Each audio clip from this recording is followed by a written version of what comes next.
Welcome back, Flare community. I hope you're all well and having an incredible day as always. And it's been a very busy start to the week, as I'm sure you will agree. We've got Doc Bob D in the house, civil engineering coming all the way in from Israel. We've got Anna in the house. We've got Professor Paul, Jimmy Thing.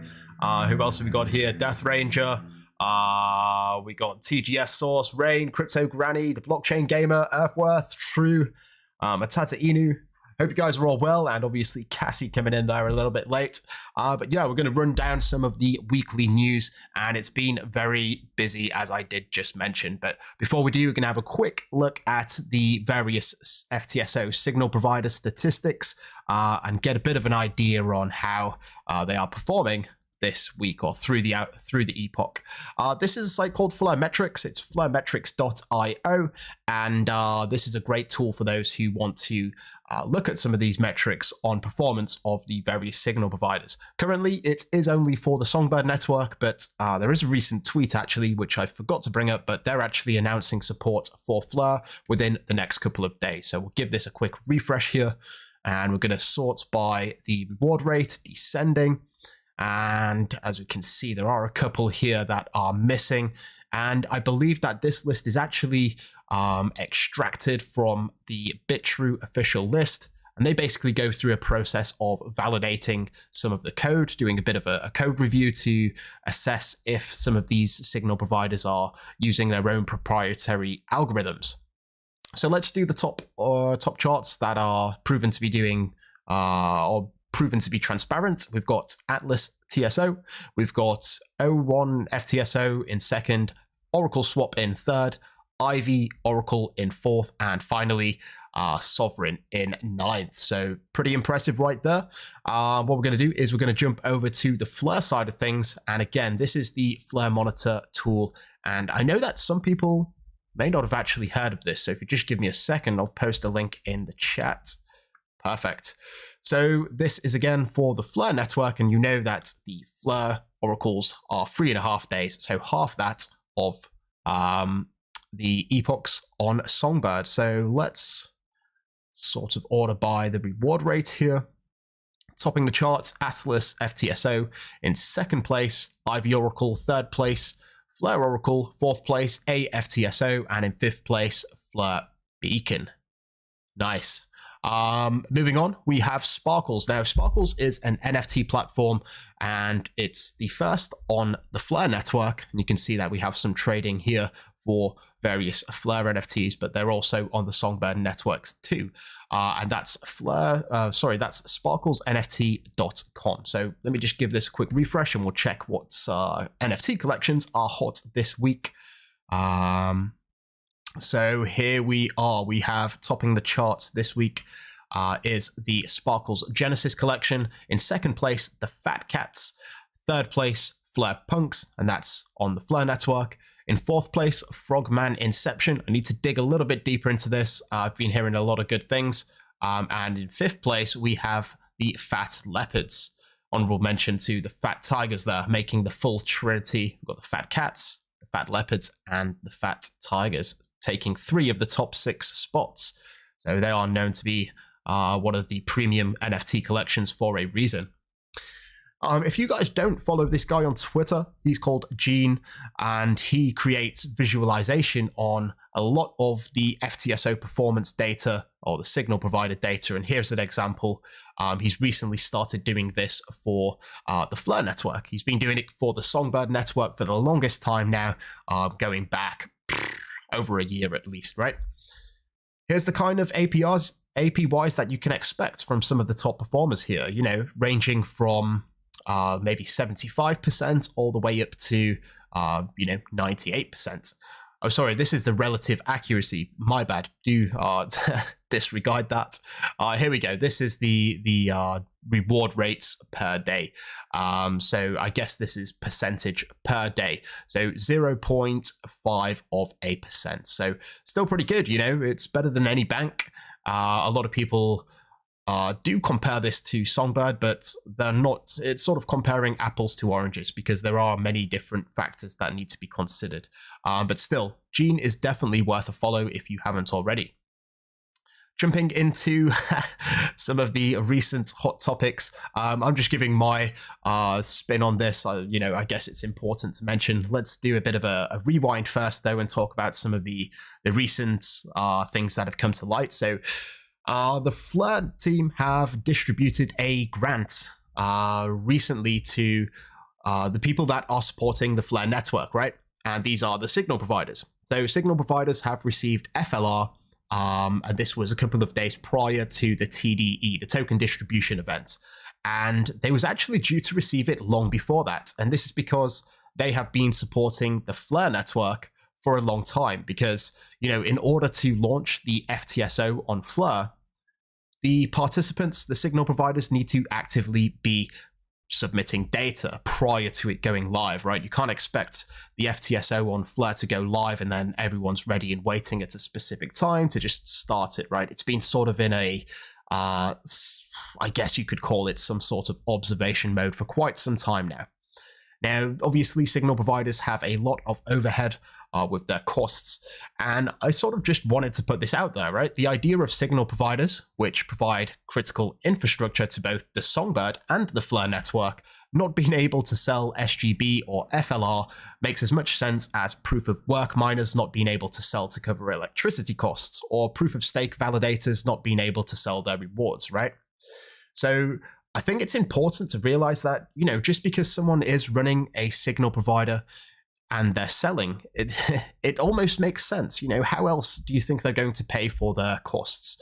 A lot of developers don't want to accept SGB or FLR. Definitely Amazon Web Services, they don't want to accept SGB or FLR or any of these other hosting platforms that people use. So it's not naive to think that this is a solution for them to convert it into a widely adopted asset, like whether that's fiat or USDT, and then I guess, pay people in that, okay? Oh, geez. Okay, so this is Oz Crypto, and some of you may have realized or heard about him recently. He recently started digging into the Flare network. I think he's very new here. I mean, on his recent live stream, he didn't even know that the vote cap for the Flare network was 2.5%. But anyway, Oz says, for all those supporting Flare and Flare based on the belief that the F asset and layer cake are in development, he quotes it here, despite the complete lack of any GitHub that shows that they are. Here's Hugo's stance, and he does a quote here. There is almost no guarantee that the dApps developed by this team would be successful. And of course, if you're developing anything, you can't guarantee it's going to be successful. But this is Hugo's reply. And he said that this was very recent. This post is actually from quite a while ago, maybe a month ago. And he's claiming it was posted very recently. But regardless, let's just jump back a little bit. And basically, I really wanted to just highlight the fact that you may be shocked to hear that F assets and layer cake are currently being built despite Oz Crypto's suggestive tweet, because it seems like he's trying to spread FUD. You know, I mean, you can just go to his recent videos on YouTube. You know, he's got some crazy clickbait titles. Is FLR the next FTX? I mean, they're completely different. One's a centralized exchange and the other is a decentralized network. And he's got this next video which I haven't watched yet, but he's in fact, let's just have a quick peek here, shall we? Let me have a quick look. Because it is a shame, you know. He's really making an effort to put a bad twist on this. Did I just uncover a crypto scam? And of course, he's talking about the Flare network. Is the Flare network a Ponzi scheme? He had this huge live session here. Is Flare the next FTX? Well, I'm sorry to break it to you, Oz. It's definitely not. But going back to where we was, back over here, yes. We got Minus chipping in here. Do you know when we can expect Layer Cake to be integrated? No, I certainly don't. I think it's fair that the community gets the clarification since it was marked as its main utility that sets its Layer 1 apart from the rest. It sure is a big factor. Layer Cake is going to be really big, but we don't really know about the progress of it because it's not really been announced, right? But as I was saying here, it's unfair to insinuate that it's not being developed. And I'm curious or intrigued of what Oz's motives is. Jungle chips in, reading his post doesn't make it clear that an attempt is being made to develop F assets. Maybe my context is off, but that post states it's a theoretical use case by someone that someone could try to build in the future. And, you know, I say this all the time, right? If we look at this tweet here, all I can do is point people in the source and hope that they look at them. So F assets are in development by an ecosystem partner. So are in development. It literally says that F assets system is currently in development, and I'm not sure how else to phrase it. As with the Flare proposal, I always tell people to actually look at the proposal, right? If you want to learn about the Flare network, please go to the Flare network website. This is where you can find all of the information, right? F assets in development by an ecosystem partner. And they've got all kinds of stuff here that you may want to learn about. The state connector, the FTSO, all of the white papers and research and all this stuff and all of the technical documents as well. So if you want to learn about the Flare network, go to the Flare website. Don't base your understanding on someone who's only recently entered the ecosystem. You know, it just makes sense, right? On the back of this, it's funny to those. It's funny that those who criticized the FLR token also said they have backs like Jungle Inc. and Joel Katz too. And it's time for Oz Crypto to disclose his bag. And he actually already announced that he's bought FLR in his video titled "Is the Flare token a Ponzi scheme?" So yes, you know, I'm pretty sure that's the definition of a hypocrite, right? But anyway, we're moving on. Moving on to FIP 01. FIP was published a quarter of a year ago. Some people think that this proposal was launched recently and it's just something that people have just recently heard about. No, it was actually published. This is published in October, on October the 16th, right? It was actually known about and first discussed over a year ago, believe it or not. Over a year ago. And these people who have just received their FLR tokens and saying that this has just been rushed through, no, the people in the know, the people who have been following this network and maybe who have been a follower of the channel for quite some time, have already taken the liberty to discuss this and talk about the contents of this proposal. So it's not a new thing. Moving on. Thinking out loud, I believe the main reason why people oppose FIP01 is because they want to receive one FLR for each XRP held in 2020, whilst retaining the ability to sell for 36 months, which is a fair criticism. You know, everyone's open to their own opinion, but this is just a little twist that I don't think many people are even considering, right? What if the reduce in inflation, the incentive to build on the Flare network, and the motivation to buy or earn FLR for further distributions, the disincentive to sell for the further distributions, and the increased diversification of the community pointed towards a positive effect on the price? What if the changes in FIP01 benefited the initial recipients, that's the XRP community, to such an extent that the initial 15% airdropped was actually valued higher than the total 100% of the FLR to be distributed under the current network mechanics? Whew, bit of a mouthful there. I should have probably broken up with that with some punctuation, but anyways, we'll move on. What if you then had the choice to support the network further by participating and getting rewarded FLR for the privilege? From my perspective, it's hard to argue that the changes mentioned in FIP01 are not beneficial to the Flare ecosystem and active participants. Again, a lot of what ifs, but still, it is food for thought. And actually, on the back of this, I don't have the tweet to hand, but I had someone actually making a really interesting comment, and they said, you know, it's all good and well that the proposal seems to be very fair, but the people that are holding on Coinbase and some of these exchanges that have gone bankrupt, they don't have the opportunity to vote. And this just highlights the importance of voting in favor, because you wouldn't have to rely on the exchanges. That's why you're in this predicament at the minute. If you can't vote, it's because you're relying on the exchanges. And one of the benefits of the Flare improvement proposal is to remove the reliance on exchanges, where you can self-custody your asset and be in full control. If you are interested, there is a page here for the proposal. Let me just chuck this in the chat real quick. If you want to vote, it's not too late.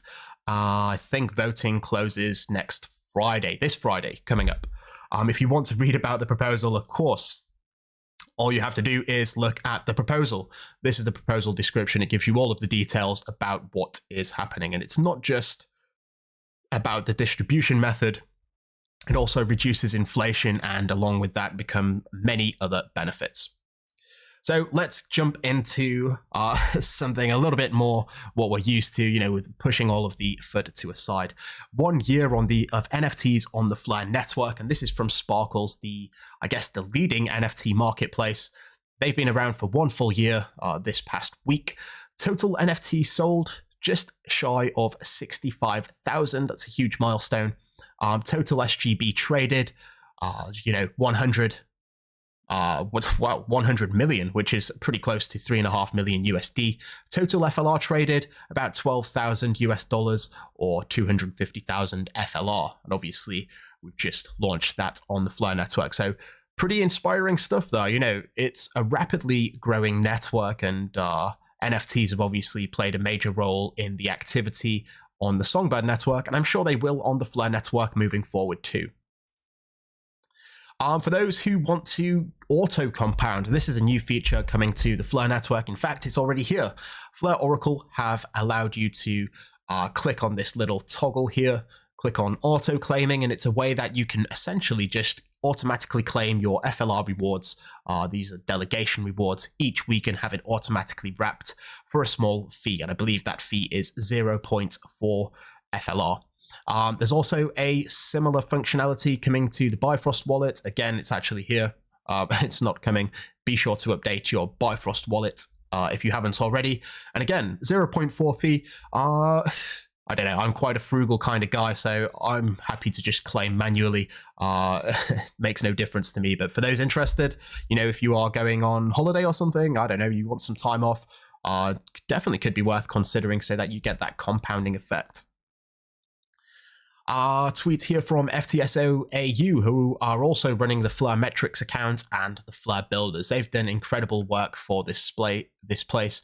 Over 150 projects and teams are now building, creating, or providing infrastructure and ways to integrate with the Songbird and Flare network.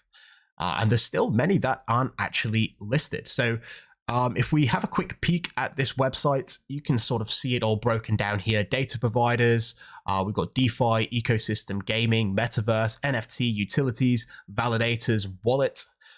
So there is a lot going on, and this is a great website for you to get, I guess, an idea of the scope and the range of people that are actually building on this network. Considering it's not that old in comparison to other networks, I think this is very promising for the future, and, you know, we're yet to really scratch the surface in terms of what can actually be unlocked in terms of value, and that's where Layer Cake and the State Connector and all of this stuff is going to really come into its own as developers choose to utilize that functionality, which can't actually be found anywhere else. Here we have FLR Finance. They've minted the Rhodium necklaces, and this is actually a physical necklace. You can see it right there briefly. Not sure if you caught that. That's what it looks like. And this was for the top 10 people for the initial period for the Songbird network. When FLR Finance first launched, there was 10 winners, and each of them had received this, and they're going to be able to redeem this through the Hermes protocol. Now, some of you may have actually utilized this with sticker packs, and it's basically a way to redeem a physical item without having to reveal your personal details. Again, a new innovation in the space, first started on the Songbird network and obviously coming to Fleur too. So it's great that they've decided to build here first. And again, it just shows FLR Finance's novel approach and to, I guess, innovation. So very happy to see that too. I guess this is just a quick, nice way to round everything off. You know, since the TDE, there's been so many people that have joined, not just on Twitter, but also on YouTube as well. So I'd like to welcome you all. And if you have recently joined, just because you've received some FLR, I would like to remind you that there is also the SGB that you may have. If you received FLR on a self-custody wallet, it's likely that you also have SGB sitting in that very same wallet. Be sure to get involved because there is a lot more exciting applications on Songbird than there are Fleur, and I highly recommend you check that out. So that pretty much rounds up this week's news update. Of course, we have the Patreon chat. For those who are Patreon members, be sure to check the link in the description to join the Discord group, and we'll be chatting on there until, well, for a good couple of hours. So hopefully I'll see you there. And if I don't, thank you all so much for watching. Please forget about the FUD. Don't get me wrong. Sort of digest it, but take everything you see there with a grain of salt. The best place you can get the information from is the actual source. Always remember that and take everything you hear with a grain of salt. So thank you all so much for watching. Please feel free to like and subscribe. And until next time, I'm out. We have liftoff.